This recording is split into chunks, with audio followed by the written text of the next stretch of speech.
ทางเพลินสิเข้าไปทักทายสะสมก็โดยสบายดีน้องล่ะสบายดีโดยสบายดีเนาะก่อนอื่นทางเสมอเองกสิคอยญาติถามสื่อทางผู้สาวโสดเป็นก่อนสื่อว่าจังไดน้องล่ะสื่อคำนางสื่อน้องคำนางโดยอายุจักปีอายุ18ปีอายุ18ปีโอ้เป็นผู้สาวกำลังขึ้นใหม่เลยเนาะสาวขึ้นใหม่ยังมีแฟนอีกบ่น่ะนางสิบ่มีแฟนถามว่ามีคือสิมัวเปิดใจดอกเนาะปัจจุบันนี้น้องหลาไปเฮ็ดเฮ็ดงานอย่างเฮ็ดเวียกขายเครื่องอยู่ไสขายเครื่องอยู่บ้านเวิร์นอยู่บ้านเวิร์นโดยไปเฮ็ดอยู่พุ่นบ่จักปีน้องหลาไปเฮ็ดอยู่พุ่นนะได้เดือนหนึ่งนี้เดือนหนึ่งเดือนปลายนี้โอ้เงินเดือนโอเคอยู่บ่น้องหลาโอเคคือมาในมื้อนี้ซะมาหาแม่คิดฮอดแม่ไกลเติบเลยเนาะโดยไกลก็เลยมาหาแม่คิดฮอดแม่โดยมีหมู่ว่าไปพุ่นนะไปกับไผซะไปผู้เดียวลุงมาหับกับญาติทางพุ่นเลยเนาะโดยเพิ่นมาหับแล้วก็เลยไปเป็นเพื่อนชาติของทางน้องว่าแถวนี้นะเป็นเพื่อนหมู่ทางน้องเป็นคนใช่จ้ะเป็นคนสนามใจเพื่อนอะไรอยู่ฝั่งนั้นมาหลินอยู่น้ำหมู่อันนี้คือมาหลินน้ำหมู่โดยก็คือว่าทางน้องหลาเพิ่นชื่อว่าน้องคำนางอายุ18ปีกะเพิ่งออกมาเปิดใจครั้งแรกบ่น้องหลาเปิดน้ำไออองประมาณ2-3 เทื่อเปิดน้ำเพิ่นฮะโดยแล้วหลังจากเปิดใจสุดก่อนน้องหลามีคนโอ้คนล้มแล้วมีแล้วแต่ว่าเขาบ่มักเขาทิ้งเขาทีมโดยก็เลยเปิดใจหนีได้มาระยะเดือนหนึ่งแล้วบ่หรือว่ากายแล้วเป็นบ่แต่นี่คือมาเปิดใหม่โดยประมาณ2 เดือนเนี่ย2 เดือนปลาย3 เดือนนี่แหละประมาณนั้นโดยเปิดจักซ่องเปิดประมาณ3 ช่อง3 ช่องแต่ยังบ่มียังบ่มีหลังจากที่เปิดน้องหลาเนาะมีคนเข้ามาหาน้องหลาหลายคนอยู่บ่แหละ3 คนเข้ามาหาฮะโดยตอนนี้มีบ่แหละอันนี้บ่มีตอนนี้คือบ่มีเนาะโดยกับบ่ฮู้กับกกไปสาเหตุเนาะที่ว่าเปิดไปเนาะคิดว่าเปิดใจครั้งแรกที่ว่าเปิดในช่องเอื้อยเนาะ เพราะช่องอื่นก็เคยเปิดแต่ว่ามันเปิดใจครั้งแรกที่ว่าในช่องเอื้อยถ้าน้องหลายได้จำกัดอายุของผู้บ่าวอยู่ภาษาในการติโอลมนี่แบบประมาณ30-40แล้วก็50ขึ้นไปก็ได้เนาะสามารถโอลมได้เนาะทั้งสมุดทั้งภายชายแบบนี้หนุ่มๆแบบน้องหลานเดี๋ยวเพิ่นอยากให้น้องหนุ่งไปหลินแบบนี้นะไปหลินอยู่ฝั่งไทยสามารถไปได้บ่ล่ะไปบ่ได้ต้องแบบโอลมกันก่อนไปเรื่อยๆโดนๆอย่างนี้จะไปได้ใส่ระยะในการโอลมกันในโดนบ่น้องล่ะประมาณ4 เดือนหรือว่า5 เดือนนี่แหละครึ่งปีใช่นะถ้าน้องหลานได้จ้ะคือในการที่ว่าโอลมเนาะกับเพิ่นเนาะได้ใช้ในระยะประมาณจากเดือน4 เดือน5 เดือนเนาะถ้าสมมุติคือเพิ่นทั้งหักหมักน้องแท้แบบนี้นั่นแหละเพิ่นอยากมาห้องมาคอแบบนี้นะแต่น้องหลานก็กล้าสิไปอยู่น้ำเพิ่นได้บ่ซะได้ลูกกันไปโหดปีนะต้องเป็นปีพุ่นบ่โดยมั่นใจแล้วค่อยแต่งนะไปเล่นไปเที่ยวใช่น้องหลานอยู่ฝั่งไทยหรือไปได้บ่ล่ะต้องแบบลมกันก่อนนะถ้าแบบอันนั้นก่อนถึงแบบสิไปหลินได้โดยเขาต้องโอลมกันก่อนจังสิไปหลินได้เนาะแม่นทุกคนเขาก็ต้องโอลมกันก่อนน้องล่ะจังสิไปหลินน้ำกันได้ลมกัน2-3 มื้อนี่ไปหากันมันก็บ่ได้นั่นนะโดยทุกคนเนาะในการที่ต้องมาเว้ากันก่อนเนาะว่าเจ้าหับข่อยได้บ่ให้เจ้ามาหาข่อยได้บ่แบบนี้อยากเห็นหน้าเห็นตาแบบนี้น้องล่ะไปคือทางเพื่อนอยากมาหลินมาเทียบทางน้องเลยซะทางน้องก็ให้มาบ่สามารถหาน้องอยู่เฮือนเลยโดยได้มีปัญหาแม่นบ่มีปัญหาก็ถือว่าโอเคมาได้เนาะ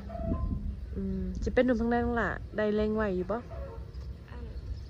หนุ่มลาวก็ได้หนุ่มไทยก็ดีสิเป็นหนุ่มทางใดก็แล้วแต่เนาะ น้องหล่าแบบที่นะบางคนเราะโอ้ยอันทางน้องหล่าคืออายุยังน้อยแบบที่ฮะนะสิมีความจริงใจอยู่ว่าออกมาเปิดใจแบบนี้ฮะนะ มีอยู่ ยันว่าบางเถื่อนยังอายุยังประมาณ18แบบนี้สิมีอยู่บ่ว่าหักมักแท้ฮะนะยันบ่หักบ่มักแบบนี้ฮะนะ มากนะแบบอายุแบบ30 40 50นะหมักแท้ หา60ด้วยจ้ะ หา60นะก็ได้อยู่นะ แต่ต้องล่มเป็นบ่ ต้องร่วมกันก่อนบ่ร่วมกับบ่ได้เลย คนเฮาก็ต้องล่มกันก่อนบางเขื่อบางคนเห็นฮะนะชั่วน้องหล่าคืออายุยังน้อยสิมาล่มผู้บ่าวเฒ่าแบบนี้ฮะนะอายุแบบชูงไว้เอาง่ายๆซะเอาตรงๆเลยเนาะสิล่มได้บ่มันเป็นไปได้บ่บางคนสินะทางน้องก็ยังน้อยๆแบบนี้ฮะนะอายุยังน้อยแบบห่างกันหลายแบบนี้ มันก็เป็นไปได้บ่แหละสิล่มกันนี่ โดย แต่ว่ามันก็มีหลายกรณีเนาะบางคนก็อายุน้อยเป็นได้ผู้บ่าวแบบสูงวัยผัวสูงวัยแบบนี้มันก็มีหลายเนาะมันบ่เกี่ยวกันดอกเนาะคันคนเฮามันลงเอยหรือว่าเว้าถือคอกันมันกันได้คือเก่าค่ะเนาะทางหลักเลยว่าสิเป็นหนุ่มทางใดก็แล้วแต่สิอายุหลายก็แล้วแต่ขอแต่โอ้ลมกันเข้าใจเนาะ โดย แต่ถ้าน้องหลามีแนวยังบ่อยากไปว่าจะให้ฝ่ายชายอยากได้ช่วยเพื่อฝ่ายชายอยากได้ใจเจ้านะต้องให้เพิ่นพิสูจน์แนวใดแน่จังสิเสือใจเนี่ย เพราะว่าแบบต้องเบิ่งก่อนว่านิสัยดีหรือบ่นะ เบิ่งการกระทำนะ โดย เบิ่งการกระทำก่อนว่า โด การ ย กระทำน่ะดีหรือบ่ดีนะ ต้องเน้นการกระทำเนาะ โดย ได้แต่คำเว่ามันก็บ่โอเคเนาะ แล้วก็นิสัยนะ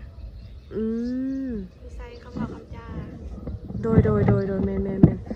อยากสิถามว่าน้องหลาสูงจากเม็ดอะอยากถามคืนนะ ประ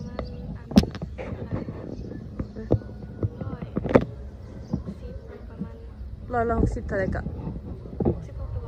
17 ประมาณ160ปลายวะเนาะ โดย จะสูงได้ฮะอุตส่าห์โยกคอต้องขาตั้งกล้องจนอันนี้ยังสูงเนาะยังหาว่าสูงแล้วก็หุ่นเฟี้ยวได้ครบทุกส่วนแบบนี้ค่ะนะหุ่นดีเพราะว่าแบบเผื่อกินพวกผักพวกผลไม้อย่างเงี้ยนะ โดย ควบคุมอาหารบ่หรือว่าใดๆนี่ค่ะ อันกินผักนี่นะแบบ เล่นกินพัก โดยเล่นกินผัก จังพอจังหุ่นเฟี้ยว โดย หน้าตาก็โอเคผิวพรรณนี่คือโอเคนะมันละแตกต่างกับอะไรมีแต่ไขมันล้วนๆ สั่งว่าเถอะเนาะ โดย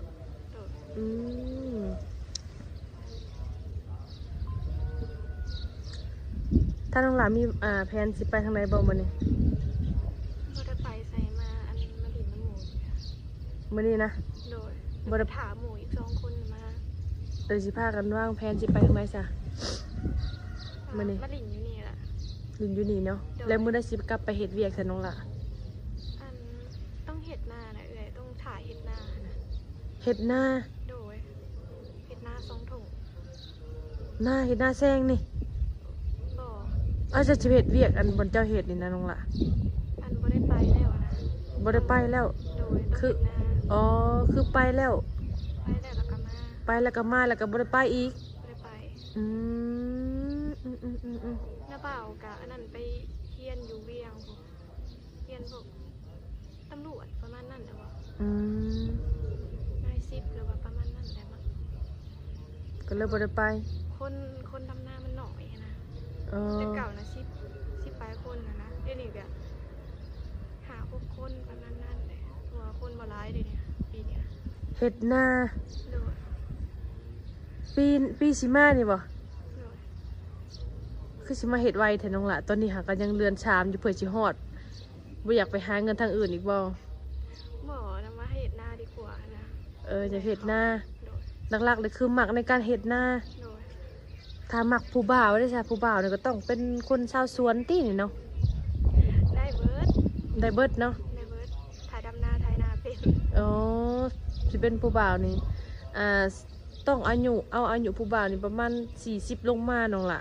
จังสิสามารถเฮ็ดให้เฮ็ดหน้าได้ โดย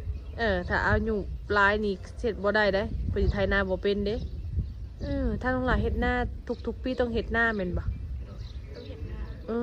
ครอบครัวญาติพี่น้องของเจ้าเองจักคนซะ ม อืม ว่าลูกหลานหลาย ตอนนี้เจะอยู่เฮือนอยู่ชั้นกับไผซั่นน้องล่ะ มีอันน้าสาวแล้วก็แม่อ้ายก็อันนั้นไปโรงเรียนแล้วก็น้องก็ไป พ่อแม่ของเจ้าเองนี่ซะเจ้านี่นะเจ้าพ่อแม่เจ้าเองนี่นะจักคนเลยน้องจะมีบ่เลย น้องน่ะมี2คนแล้วก็อ้ายคนหนึ่ง รวมกันกับเจ้าเลยเป็น4 คน โดย ไอ้น้องของเจ้าเองนั่นแหละน้องล่ะอันนั้นน่ะคือญาติของแม่อันนะฮะ โดย เอ้ยถามคือแบบว่าญาติอันอันญาติพี่น้องก็คือแบบพี่น้องของไอ้น้องคิงของเจ้าเขาแหละรวมกับพ่อแต่เจ้าหามีไอ้อ่าคนหนึ่งน้อง2โดยอ้ายเอาเมียไปแล้ว อืมแต่น้องได้สะน้องล่ะน้องของเจ้าได้สะ น้องน่ะโรงเรียน2คนค่ะ ผู้หญิงคือผู้ชาย ผู้หญิง อ๋อ ผู้หญิง3ชาย1ค่ะ โดยเลยยิง3ชาย1ก็ถือว่าโอเคเนาะ เป็นยังไงนะเป็นหวัดบ่ เก่ง ฮะอายเคิน โดย จักสิว่าจังไดเนาะ โดย เป็นคนแบบบ่เหมาะบ่ค่อยเว้าบ่น้องละ โดย เป็นคนขี้อายเนี่ย เป็นคนขี้อายเลย หน้าซีเมนต์อยู่เนาะหน้าสิเป็นคนขี้ขี้อายเนี่ยทางน้องหลาดินเฟซดินไลน์บ่ ลิ้น อยู่ทางเสมอเองก็สิได้เอาทางเฟซหรือว่าทางไลน์สาวโสดคนเนาะเอาไว้แจกเงินแต่ว่าทางเสมอเองก็ยังบ่ฮู้ว่าสิถ้าทางเสมอว่าผิดพลาดประการใดขอโทษขออภัยเนาะก็ถามบ่ค่อยเก่งปานใด แล้วทางเสมอเองก็สิได้ขอตัวจบคลิปกันเนาะถ้าว่าทานใดหรือว่าอยากสอบถามทางน้องเพิ่นเนาะหรือคำถามใดทางเสมอเพิ่นถามก็ให้ทักมาหาน้องเพิ่นเองเลยเด้อเนาะสิได้ขอตัวจบคลิปกันเนาะสบายดีน้องล่ะ โดยสบายดี โดย